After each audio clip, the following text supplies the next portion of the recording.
अस्सलामु अलैकुम व रहमतुल्लाहि व बरकातुहू। अल्हम्दुलिल्लाहि रब्बिल आलमीन वस्सलातु वस्सलामु अला रसूलिहिन नबील उम्मील करीम व अला आलिहि व अस्हाबिहि अजमाइन, अम्मा बाद। औज़ु बिल्लाहि मिनश शैतानिर रजीम, बिस्मिल्लाहिर रहमानिर रहीम। या अय्युहल्लज़ीना आमनू इन तंसुरुल्लाह यंसुरकुम व युसब्बित अक़दामकुम। सदक़ल्लाहुल अज़ीम। क़ाल नबी सल्लल्लाहु अलैहि वसल्लम अद्दीनु युस्रुन औ कमा क़ाल अलैहि सलातु वस्सलाम।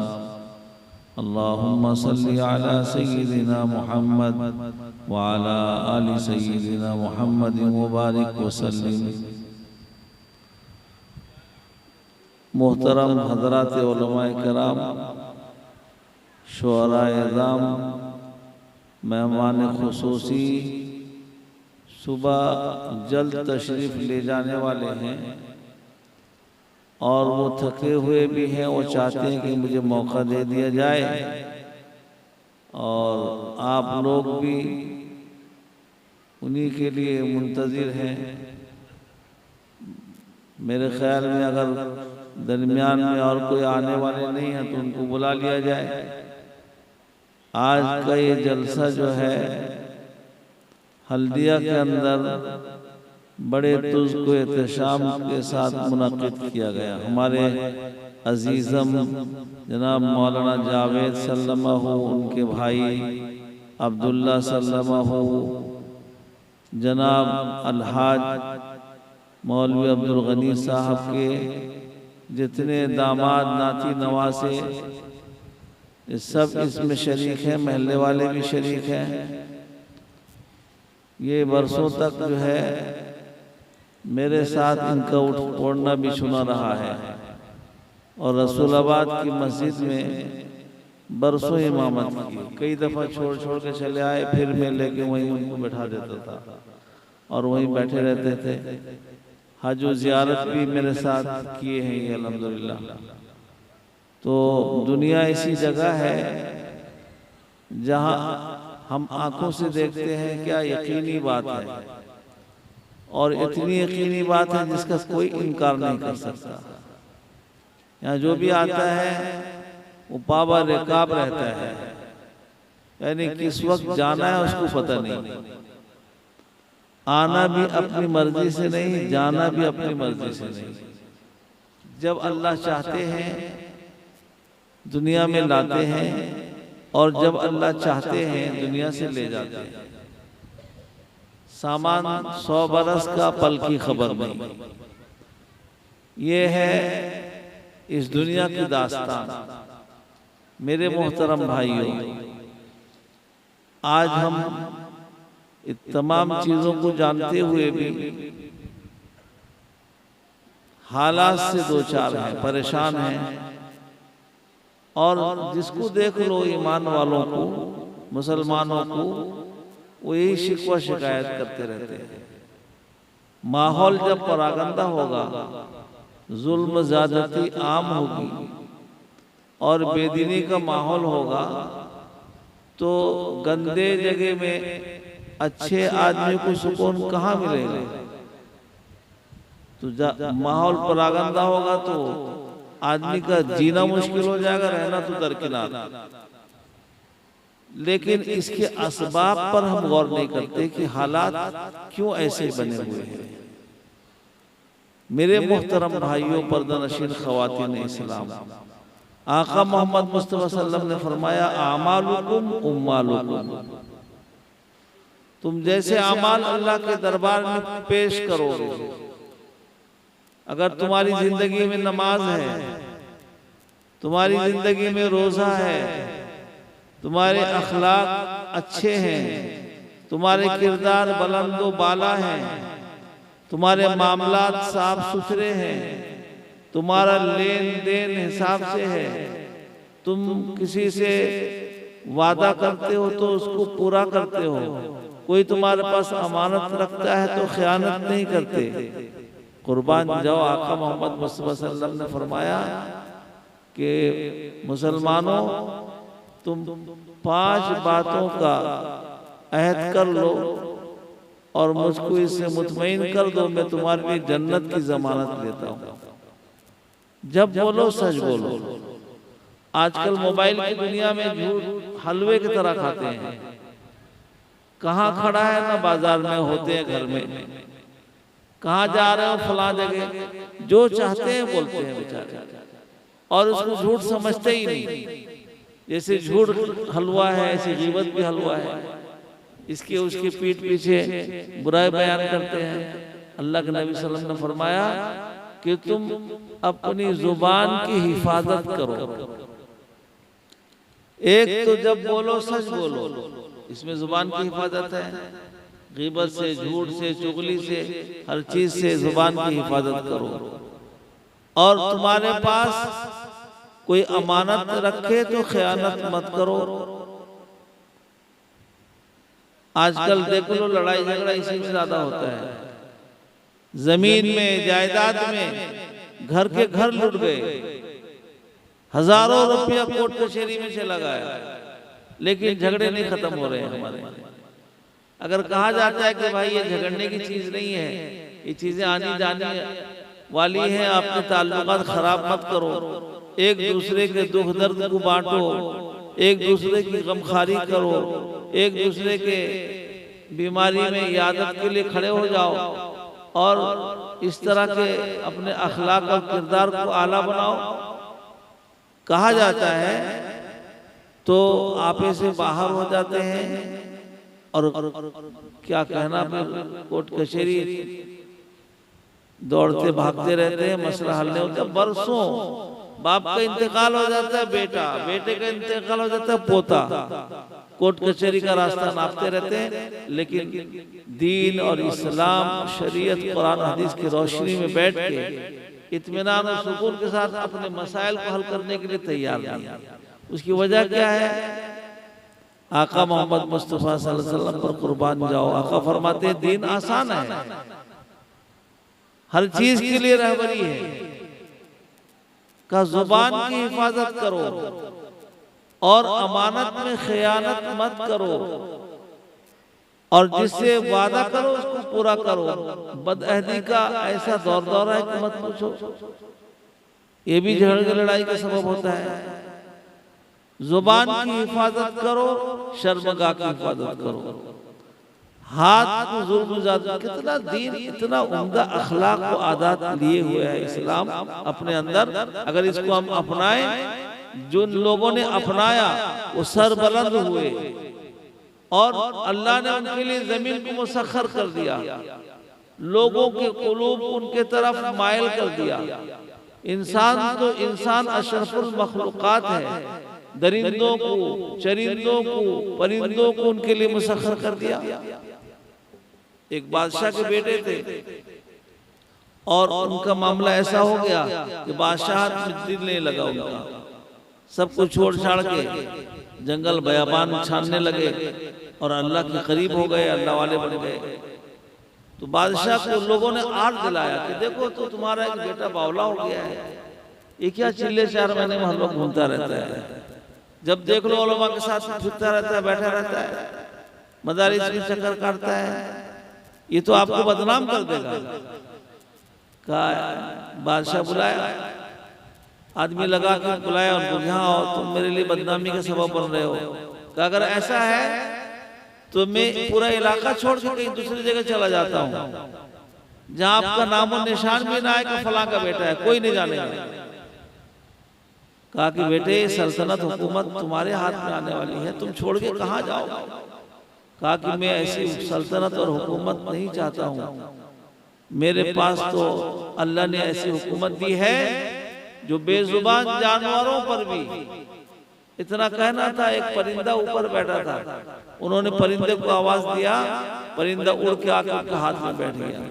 बाप समझ गया कि मेरा बेटा बहुत पहुंचा हुआ अल्लाह का वली बन चुका है, लिहाजा उनके दर पे आजाद न होकर छोड़ दिया और बेटा रास्ता दूसरा पकड़ लिया। तो हम लोग दीनदारी को समझते हैं बेकारी, और इसी में सुरखुरुई है, इसी में इज्जत व आबरू है, इसी में कामयाबी और कामरानी है, इसी में हमारे लिए दुनिया में और आखिरत में हर जगह अल्लाह ने बेहतराई रखा है। अल्लाह अकबर। अल्लाह कहते हैं इन तंसुरुल्लाह यंसुरकुम, तुम अगर नमाज, हम बहुत सारे लोग अल्हम्दुलिल्लाह नमाज पढ़ते हैं, नमाजी भी मर्द भी पढ़ते हैं, औरतें भी पढ़ती हैं, लेकिन मामला दुरुस्त नहीं, किसी से कुछ ले लिया, लड़ते झगड़ते दिन रात गुजर जाते हैं, मामला दुरुस्त नहीं। और अगर नमाज पढ़ते भी हैं तो घर में दीनदारी नहीं, बेटी बेपर्दा, बेटा नमाज नहीं पढ़ता।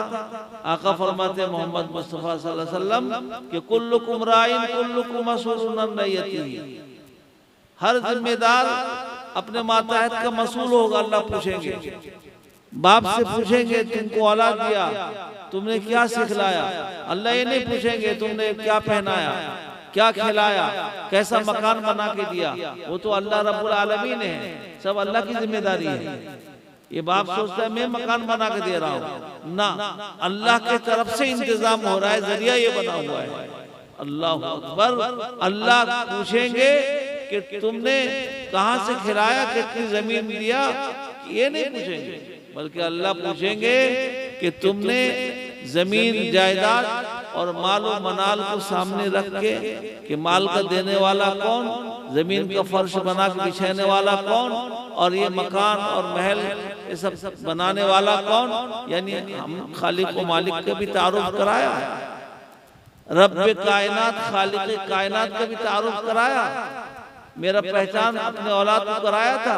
वक्त के एक पैगंबर को देख लो, हजरत याकूब अलैहिस्सलाम अपने वफात से पहले अपने बच्चों को जमा करके फिक्र दिला रहे हैं कि बेटे हो मेरे बाद तुम किसकी इबादत करोगे, मा ताबुदून मिन बादी, मेरे बाद तुम किसकी इबादत करोगे। फिक्र है, आखिरत का फिक्र है, हमें फिक्र है तो बेटा मेरे बाद देखो ये जमीन क्या होगा, फला क्या होगा, यही कहते कहते आदमी दुनिया से चले जाते हैं। आखिरत का फिक्र न होने की वजह से ये सब मामला होता है। अगर आखिरत का फिक्र होता तो हम बेटे को मुवहिद बना के जाते और बेटे को रिसालत पर मर मिटने वाला बना के जाते, दीनदार बनाकर छोड़ते। रिवायत में आता है अपने औलाद को बेहतरीन अदब अखलाक से ज्यादा कोई और तोहफा नहीं है जिसको बाप अपने बेटों को अता करे दे। जमीन जायदाद तो वो अपनी किस्मत से पाएगा। बहुत सारे लोग ऐसे जमीन जायदाद बहुत छोड़ के जाते हैं, उजड़ जाता है, बर्बाद हो जाता है और कुछ रहता भी नहीं है। और बहुत सारे लोग ऐसे हैं कि हाथ खाली छोड़ के जाते हैं औलाद को, लेकिन उनकी किस्मत में जमीन जायदाद और मुल्क माल होता है, बड़े बड़े मालदार बन जाते हैं, बड़े बड़े मालदार बन जाते हैं। लेकिन बाप माँ की जिम्मेदारी ये है कि अपने औलाद को दीनदार बनाए, नमाजी बनना। अगर नमाज पढ़ रहे हैं तो अखलाक भी दुरुस्त होना चाहिए, मामलात भी दुरुस्त होना चाहिए, माशरत भी दुरुस्त होना चाहिए। अड़ोस पड़ोस के हुकूक को भी समझना चाहिए कि मेरे पड़ोस में एक गैर मुस्लिम भाई रहता है, वो बीमार है, उसकी भी आदत काले सवाब है। मेरे पड़ोस में एक यहूदी रहता है, नसरानी रहता है, बीमार है या हाजतमंद है या रात को भूखा सोया है, रिवायत में आता है कि गरीब पड़ोसी हशर के मैदान में अल्लाह के सामने मुकदमा दायर करेगा कि या अल्लाह इस मालदार से पूछिए जो मेरा पड़ोसी रहा, इसको आपने माल दिया, ये माल खा के अपना पेट भर के सोता था और मैं भूखा रात भर, मेरे बच्चे प्यासे भूखे तड़पते थे, रोते थे, कभी पूछा नहीं कि तुम रात को खाए या नहीं खाए, इससे पूछिए। अल्लाह पूछेंगे कि मेरे बंदे मैंने तुझको माल दिया था अपने ऊपर सिर्फ लगाने लुटाने के लिए या इन अड़ोस पड़ोसियों के भी हुकूक उसमें रखे थे। हुकूकुल इबाद हमारा दुरुस्त नहीं है। अगर हुकूकुल्लाह में है, नमाज पढ़ रहे हैं, रमजान का रोजा भी रख रहे हैं, अल्लाह माल दिया है, हिसाब से ज़कात निकालने में सुस्ती, माल की मोहब्बत रोकती है कि माल कहीं घट न जाए। अल्लाह ने इस्तिताअत, साहिब इस्तिताअत बनाया, हज बैतुल्लाह के लिए चलाते जा रहे हैं कि हाँ ये बेटी की शादी हो जाए हज करूंगा, वो बेटे की शादी हो जाए हज करूंगा, लगता है सर्टिफिकेट ले लिए बहुत दिन रहने का ही। अल्लाह अकबर, तो शैतान लिया है। पूरा क़यामत तक के लिए अल्लाह से मोहलत ले लिया है। अल्लाह ने कहा जाओ दे दी, लेकिन आका मोहम्मद मुस्तफा सल्लल्लाहु अलैहि वसल्लम ने फरमाया मेरे उम्मत के अक्सर लोगों की उम्रें बैन 60-70 60-70 के दरमियान में होगी। 50 साल के बाद आदमी बेकार हो जाता है, आजकल हाथ पैर काम नहीं करता, चलने फिरने के लायक नहीं रहता है। हमारे हज़रत क़ारी साहब रहमतुल्लाह अलैह फरमाया करते थे पहले जमाने में जब 40 साल हो जाता था किसी को तो बिस्तर लपेट देते थे। अब तो बहुत सोए, अब क्या सोना है, इबादत में रियाजत में और आखिरत के फिक्र में लग जाते थे। अब मामला उल्टा है, जितनी उम्र बढ़ती है जितना बुढ़ापा आता है मकान के बनाने में, दुकान के सजाने में और यही सब में वक्त लग रहा है। ये नहीं सोचता कि मेरा वक्त जाने का करीब हो गया, कम से कम उस आखिरत का फिक्र कर ले जहां अभी बताया गया आपके सामने। जनाब हजरत मौलाना बिलाल साहिबजादे हजरत मौलाना जलाल साहब नव्वरल्लाहु मक़दहू सुना रहे थे कि मरने के बाद साथ में अमाल ही जाएंगे। सब देखते हैं क्या जाता है, कुछ नहीं जाता है। तो हमारे अलहाज मौलवी अब्दुल गनी साहब, इनके बड़े कारनामे हैं, हल्दिया वालों के लिए भी बड़ी कुर्बानियां हैं। और रसूलाबाद और फकीराबाद, रसूलाबाद में रहते थे लेकिन फकीराबाद का सामने वाला महल्ला उनका घर था पूरा, हर घर में उनकी हुकूमत थी, बच्चों को पढ़ाते भी थे। और इनके बच्चे माशाल्लाह आलिम दीन भी हैं, एक बच्चा और एक बच्चा दीनी दुनियावी खिदमत में भी लगे हुए हैं।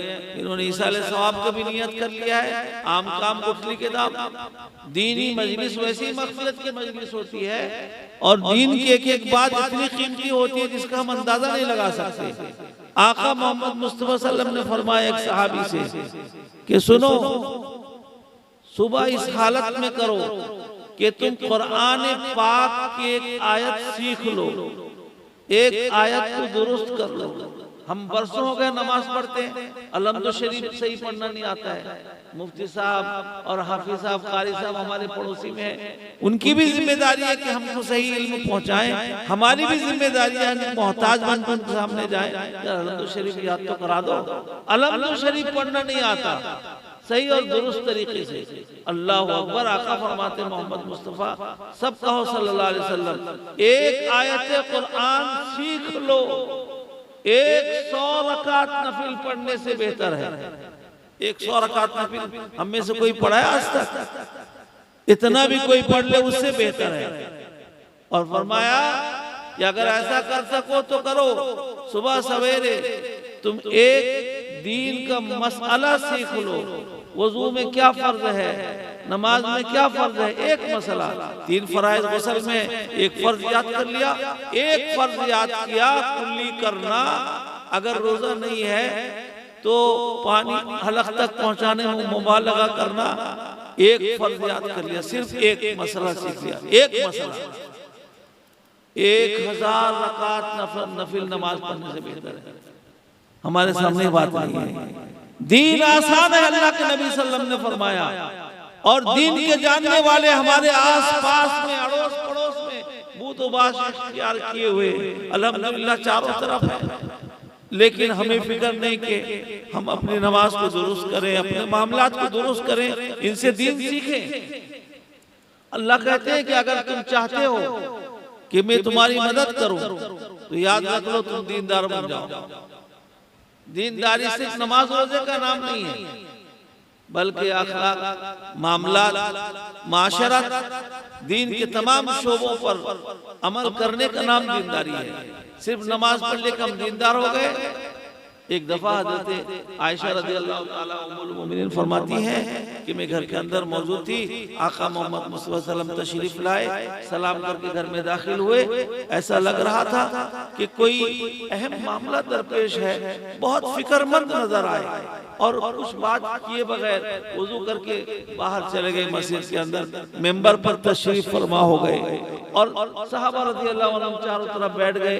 तो मैं दीवार से लग गई और सुनने लगी कि आका क्या खास बात इरशाद फरमा रहे हैं। मेरे मोहतरम भाइयों, आज इसी कमी खामी की वजह से हम हालात से दो चार है, याद रख लो। आका मोहम्मद मुस्तफ़ा सल्लल्लाहु अलैहि वसल्लम मेंबर पर तशरीफ फरमा हुए और कहा, लोगों, सहाबो मेरे सुन लो, अल्लाह फरमाते हैं वामुर बिल मारूफ, अच्छे बात का हुक्म करो, नमाज खुद भी पढ़ो, दूसरों को नमाज पढ़ने के लिए कहो, रोजा खुद रखो, दूसरों को रोजा रखने कहो, अखलाक अपने अच्छे बनाओ, दूसरों को भी अच्छे अखलाक की तरगीब दो, अच्छे बातों का लोगों को हुक्म करो, वन्हौ अनिल मुनकर, और बुरी बातों से, शराब से, झूठ से, चुगली से, गीबत से, लड़ाई झगड़े से, फितना फसाद से, ये सब चीज से खुद भी रुको, दूसरों को भी रुकने के लिए तरगीब दो। अगर तुम ये दो काम करते रहोगे तो अल्लाह की मदद उतरती रहेगी। अगर ये दो काम छोड़ दो तो याद रख लो, फिर तुम दुआ मांगोगे, तुम्हारी दुआ अल्लाह कबूल नहीं करेंगे, और तुम मदद तलब करोगे, अल्लाह मदद नहीं करेंगे, और तुम परेशान हाल रहोगे, तुम्हारे परेशानी अल्लाह दूर नहीं करेंगे। आज मुताला देख लो, इसकी रोशनी में हम आज इसी हालात से गुजर रहे हैं, दो दुआएं कर रहे हैं, हमें महसूस होता है कि हमारी दुआ नहीं कबूल हो रही। उसकी वजह यह है कि हम दीन को मिलियमेट कर रहे हैं। मुसलमान की शादी से पता नहीं लगता कि मुसलमान के घर की शादी है। अल्लाह अकबर, हम अपने मनचाही रंग रलियां मनाते हैं और पैसे को लुटाते हैं। अल्लाह ने जो हमें दिया है, जिसका सवाल अल्लाह करेंगे कि हमने तुम्हें दौलत दिया था, तुमने उसे कहाँ इस्तेमाल किया। लंबी तकरीर नहीं करना चाहता, मेहमान खुसूसी तशरीफ ला रहे हैं, शायर इस्लाम भी हैं, तो अजीजम ये इन्होंने जलसा मुनक्किद किया, जाहिर सी बात है नियत कर लिए, इसाले सवाब अपने आप हो गया। अल्लाह ताला अपने फजल करम से जनाब अलहाज मौलवी अब्दुल गनी साहब की मग़फ़िरत फरमाए, उनकी क़ब्र को जन्नत का बाग बनाए, और इनके पसमानदान को अल्लाह ताला दीनदार बनाए, सबको पूरे बस्ती के एक लोग को अल्लाह दीनदार बनाए। जितने लोग आए हैं इस फिक्र को लेकर जाएं और अहद करें कि सबसे पहला ईमान के बाद जो फरीज़ा आयद होता है वो नमाज है। नमाज पढ़ेंगे इंशाअल्लाह, और नमाज भी पढ़ेंगे सुन्नत के मुताबिक, तो इन्न सलात तन्हा अनिल फ़ाहशाई वल मुनकर, नमाज बुराई से रोकेगी और खराब माहौल से भी दूर रखेगी।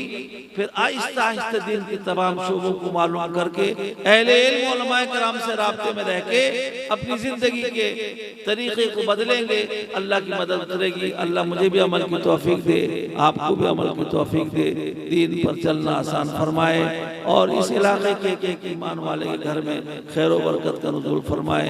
व आखिर दावाना अनिल हम्दुलिल्लाहि रब्बिल आलमीन।